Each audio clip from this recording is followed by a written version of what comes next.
Yo, peace was good. Welcome to another hip hop album review. The album that we're reviewing today is Paid in Full by Eric B. Rakim, released in 1987. This is their first album.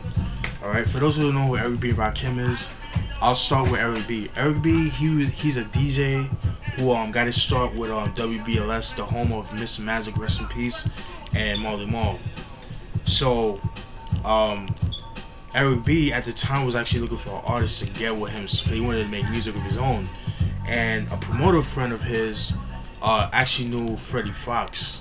So originally it was supposed to be Eric B and Freddie Fox, but I guess they was trying to look for Freddie Fox, and they couldn't find Freddie Fox, so they found Rakim.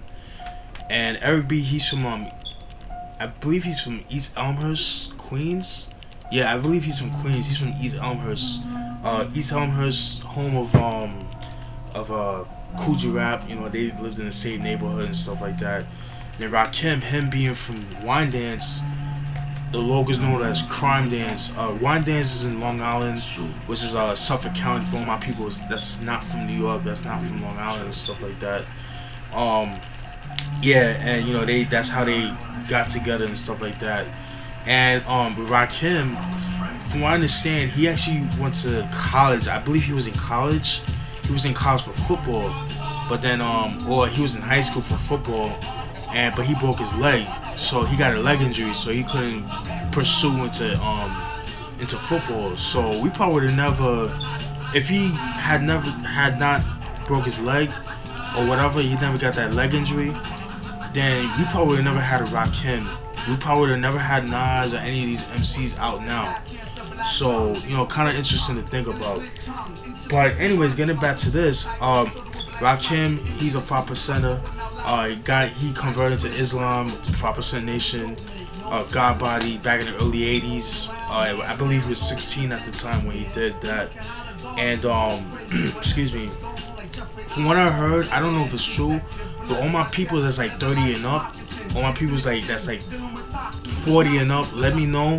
But I don't know if it's true, but I heard that Rakim actually got his name from another dude named Rakim in his hood, and he actually had to battle that dude Rakim, the old Rakim, to get his name, and he won the battle and he got his name from dude, and that's how he got his name.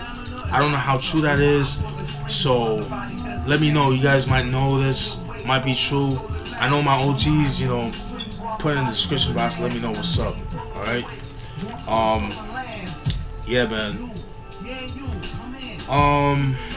Yeah, so this is what the album looks like. You see Eric B and Rakim just chilling right here, looking all freshed up.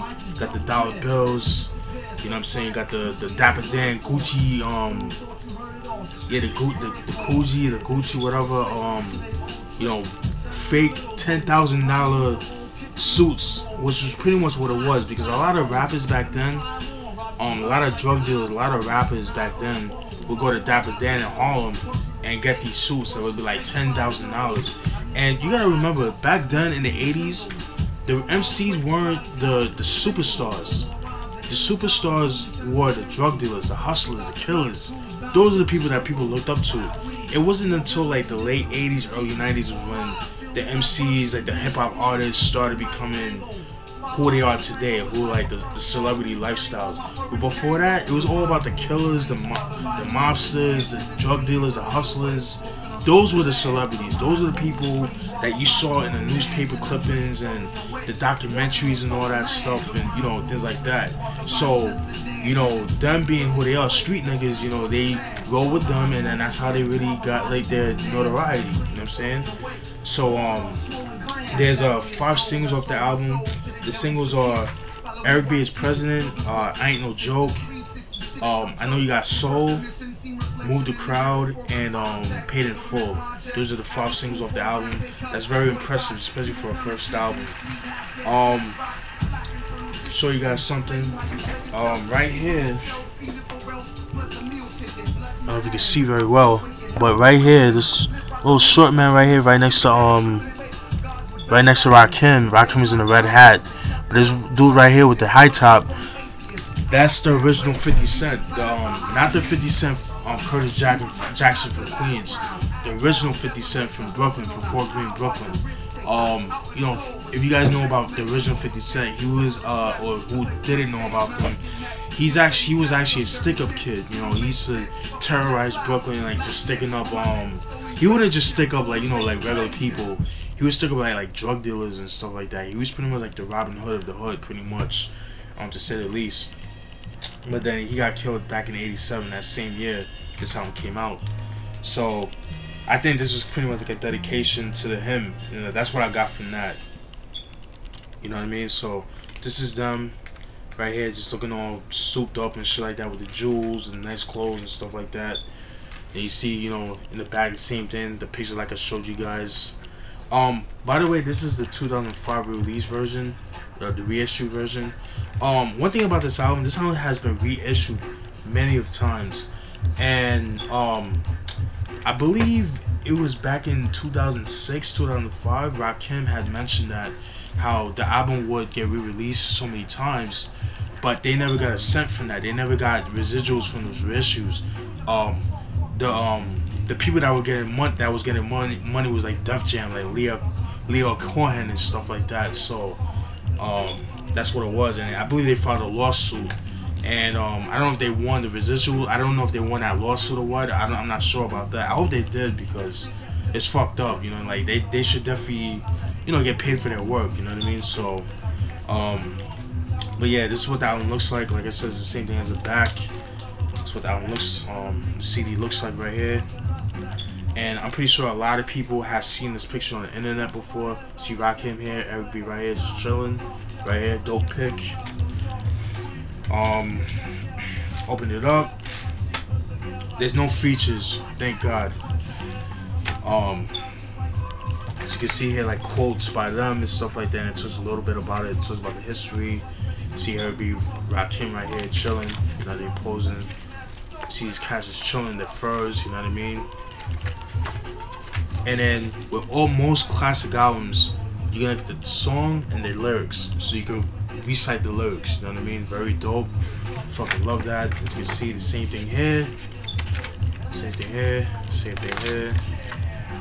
See Eric and Rakim chilling right here. It tells about, like, you know, the producers. I mean, which the production is done by both Eric and Rakim, and there's some controversy towards that too, because they were saying that, you know, there's been talks that Marley Marl did the production, but Eric B was saying that, you know, Marley Marl was just an engineer. He just engineered them. Like, he just engineered the he was just an engineer. He wasn't really a producer. Well, he was a producer, but he didn't make the beats for the album like they did it and shit like that. So with this album, it's not really much to talk about, because a lot of the songs just deal with a lot of songs pertain, like, just like a lot of instrumental cuts, and, you know, a lot of songs, like some of the songs are instrumental cuts, or just you know, everybody just scratching. You know, Rakim, like, a lot of songs just deal with, like, a lot of battle rhymes and shit like that. You know, just saying, like, oh, he's the best MC of all time and all that stuff, which he's definitely one of the illest. He's just definitely one of the most influential MCs of all time. You know, if it wasn't for Rakim, we wouldn't have people like Nas, Rakim, you know, a whole bunch of people, man. Even though, like, Nas was more influenced, like, you know, Nas was influenced by Rakim and Coogee Rap. So,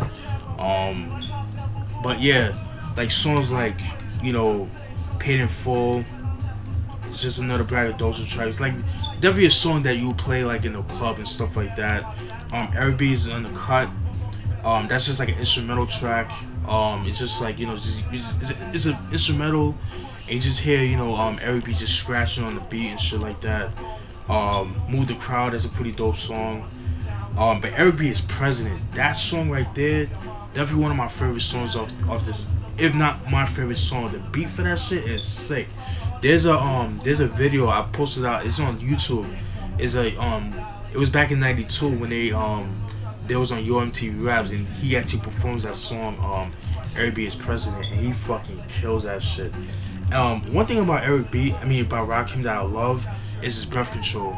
Like when he raps, like you don't hear him breathe at all. Like his breath control is crazy.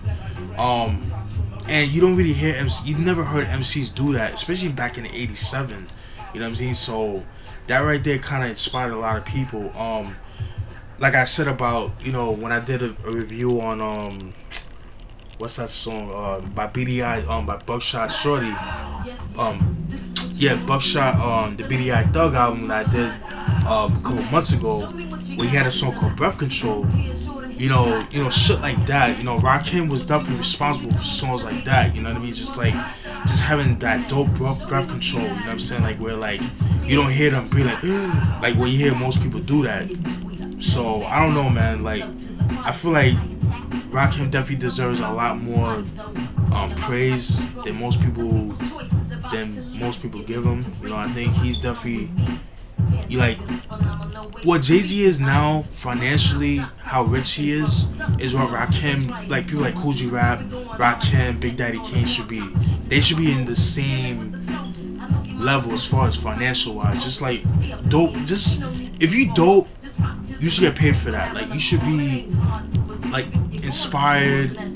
You know, just I don't know, like I don't know. I don't know what the fuck I'm saying, but yeah.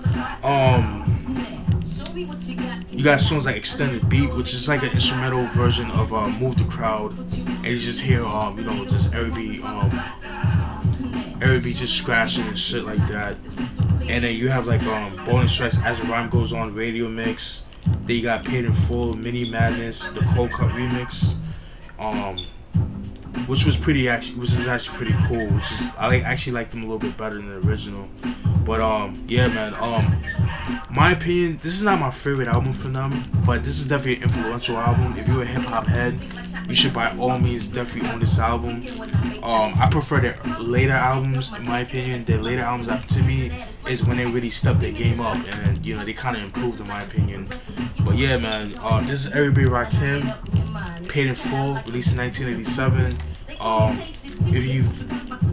It should be hard. It shouldn't be too hard to find, because you go to any FYE, you can get this shit for $5. So you should have no reason not to own this album. So that's it, folks. Hope you guys enjoyed the review. Stay tuned for more reviews. Peace.